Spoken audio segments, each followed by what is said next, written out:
Hi, close enough? This is a story about the last time I bought cocaine. I know, that's bad. I considered changing that detail of this true story to a more socially acceptable drug, or at least a funnier one, because I've seen hilarious stories performed on this stage about weed, booze, mushrooms, Ativan, etc. But in the spirit of authenticity, I have not edited the cocaine out of the story. I didn't know a person who sold cocaine in Vancouver. Instead, I had a phone number, known amongst friends as simply the number. The number was essentially a dispatch service.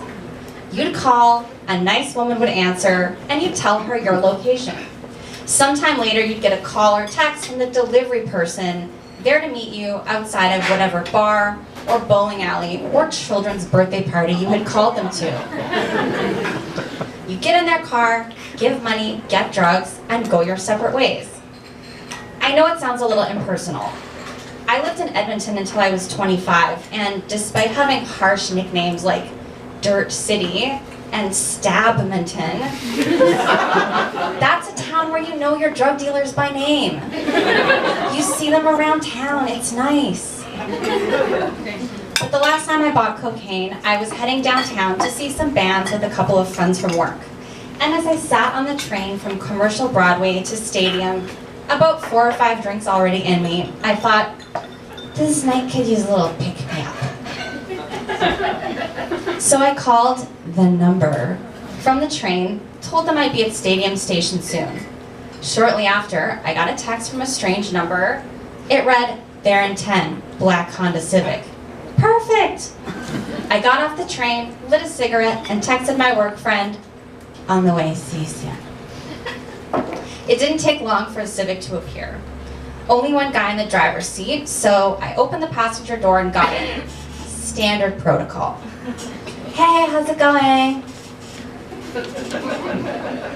"Good." He seemed pretty reserved. That could make this a little awkward, so I just plowed forward with the gregarious attitude you get after 5 or 6 drinks. "How's your night so far?" "It's okay." He wasn't very friendly, whatever. So this is the part where I tell him what I want. It always seems weird to actually say the word cocaine, even when you're in the car of the person selling it to you. So instead I casually referred to the amount, just the half spit. He kind of nodded and just sat there. I figured maybe he was taking his time, but in a job that probably doesn't pay by the hour, wasn't it in his best interest to move things along at a decent pace? That's when I noticed his right hand clutching the steering wheel. The car was scary silent. I realized nobody knows where I am, what I'm doing. This could be the beginning of an episode of Forensic Files. And if I disappear, no one will even know where to look. My phone cut the silence, vibrating with a new text message. I looked down, and it read, "Near the corner of Beatty and Georgia, black Civic." Holy shit, I was in the wrong car. I looked over at the driver and said, "I think I'm in the wrong car." He half turned his head and said, "Yeah, I think so." I exited quickly, speed walking to vent my embarrassment. Approaching another black Civic down the block, I willingly got into my second strange car of the night. There were 2 men in the front, but as soon as I climbed in the back seat, it was obvious these were my people. They greeted me with, "Hey, how's your night?" The car started to drive around the block, which isn't uncommon. If someone was observing us, it just looked like I got into a friend's car and drove away. I couldn't keep what just happened to myself and said, "You guys, I just came from the wrong car. Some strange man is seriously confused right now." They looked at each other, and the one in the passenger seat turned around, eyes wide. "You gotta be careful. That guy could have been a murderer." Yeah, I agreed. Then with the plain wisdom you get after 6 or 7 drinks, I added, but how do I know you're not murderers? The driver shook his head. Nah, we're just your friendly neighborhood drug dealers. We concluded the transaction. I got out of this second stranger's car that evening, somehow unharmed. And that was the last time I bought cocaine.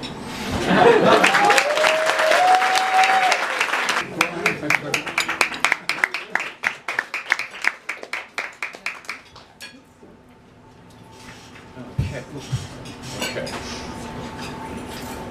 If I'm looking a little frazzled tonight, it's because I've had a couple of very trying days. Last weekend I woke to find my emergency fresh water supply, which I keep in large plastic containers handily close to my bed, had somehow leaked during the night and flooded the box in which I keep all my assorted disaster kits. My flashlight, battery-powered shortwave radio, first aid pack, and combination Ebola serum and killer bee repellent were all damaged beyond any possibility of saving. Furthermore, the corrosive fluid which had been produced when the water dissolved all my chlorine tablets had dissolved the stitching in my reflective flotation jacket and in my steel-toed boots. It had also melted my safety helmet into an unrecognizable lump. Only my stainless steel whistle, apart from some unsightly discoloration, appeared to have survived unscathed. Now, the news media and the social media's daily warnings of impending catastrophe are something I take seriously. I'm sure everyone here does the same. I make a habit to rehearse my escape routes from every conceivable location. For example, I can probably get out of this place faster than anybody else in the room. And I maintain the officially recommended supplies of equipment and protective clothing to handle any sort of calamity. I'm prepared for the coming flu pandemic, the melting ice cap, an Al-Qaeda poison gas attack, and 100 other horrifying eventualities that intelligent people realize are not merely inevitable but imminent. So you can imagine my feelings that morning when I woke up and my protection had been stripped away. We're here on the Pacific Ring of Fire with the big one poised to strike at any moment, and I was exposed and defenseless. It was several hours before my panic subsided, and then I was able to look at things more calmly. Logic told me that despite the insistence of the media, the odds against some apocalyptic event occurring in the next 24 hours or so were probably in my favor. I had a little time. However, I couldn't afford to delay. And then a sudden sense of exhilaration came, because now everything would have to be replaced. This was an exciting chance to investigate and acquire the latest survival paraphernalia. I love to immerse myself in this dark world. I spent all yesterday scanning the most insightful websites and clicking my way through catalogues of the most futuristic survival gear that North American ingenuity can devise. It won't be easy to make the best choices. Not only are there many appealing new products, but the media keep imagining new epidemics, new infestations, new cataclysms on a weekly basis, and there are difficult questions to be decided. Will the impending giant earthquake be accompanied by an equally giant tsunami, or not? The earthquake would certainly give rise to a massive firestorm when all the gas lines fractured. However, a tsunami might put the flames out. There are advantages either way, but each gives rise to a different problem. My fireproof steel-toed boots, great if the city was burning, might become a liability in a flood. Despite my research, nowhere on the web had I managed to find a boot attachment with a motorized clip-on propeller which would make the swimming easier. And what about new safety headgear? Threats from overhead can take all sorts of different forms, but I don't have room to store separate helmets for each type of catastrophe. What I needed was a multi-purpose model which at the same time would assist flotation, be resistant to hot ash from a Mount Baker eruption, provide protection against cosmic radiation, and offer decent defense against attacks from the vast herds of rabid pit bull terriers inevitably released the collapsed ruins of the municipal pound. Ideally, it should also incorporate a neck protective extension to thwart the beheading efforts of itinerant ISIS fundamentalists. And can I reasonably expect it also to withstand a direct hit from the overdue incoming giant asteroid? I'm still searching. It's a stressful situation. I know I need to decide quickly. I just hope that my trusty bicycle helmet, which I've been wearing continually, even while preparing this account, will get me through the next hours. And of course, my indestructible whistle. Thank you very much.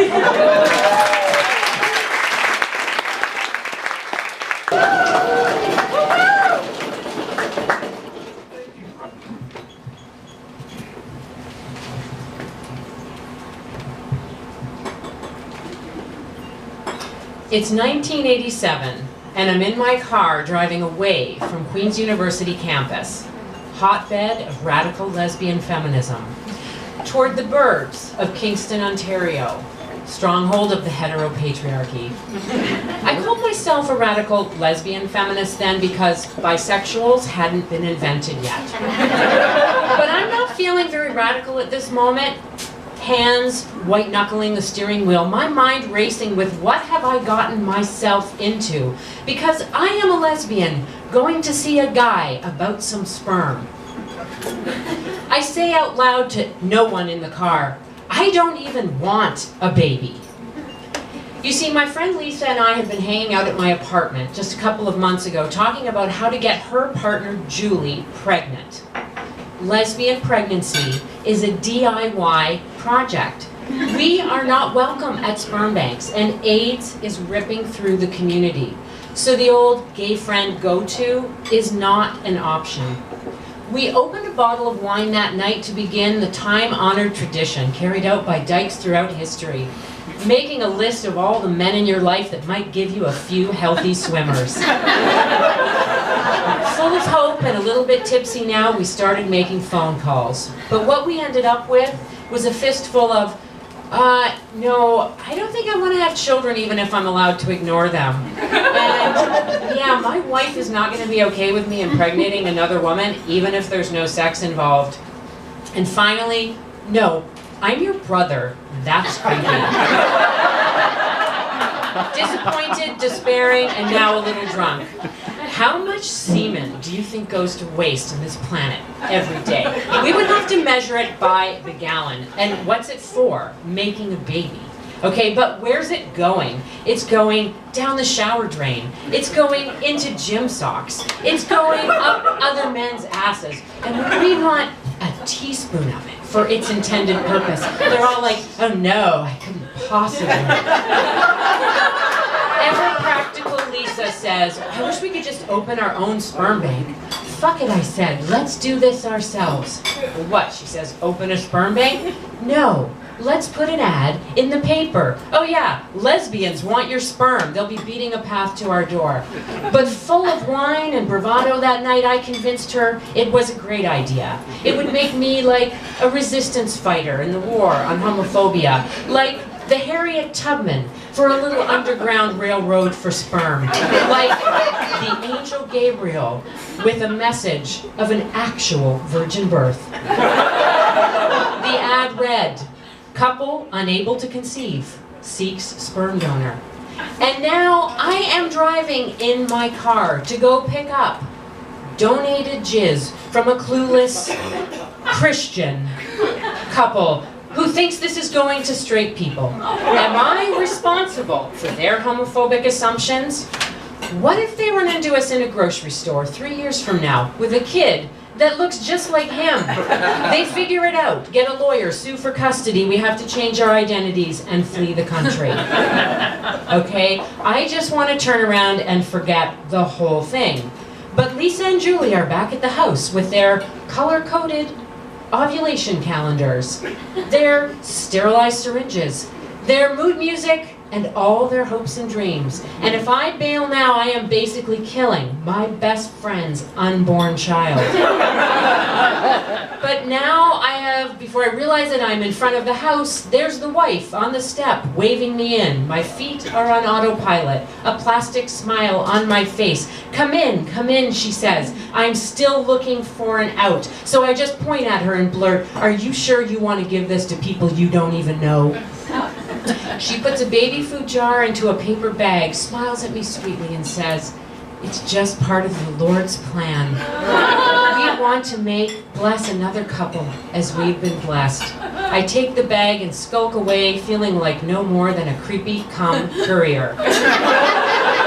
Back at the house, Julie on the bed, pants off, pelvis elevated. She wants it to be special, but when Lisa opens the jar and sees semen for the first time in her life, she starts to dry heave. There is no romance. There is a lot of hand washing. But then it's done. And we are giddy with the excitement of what might be, okay?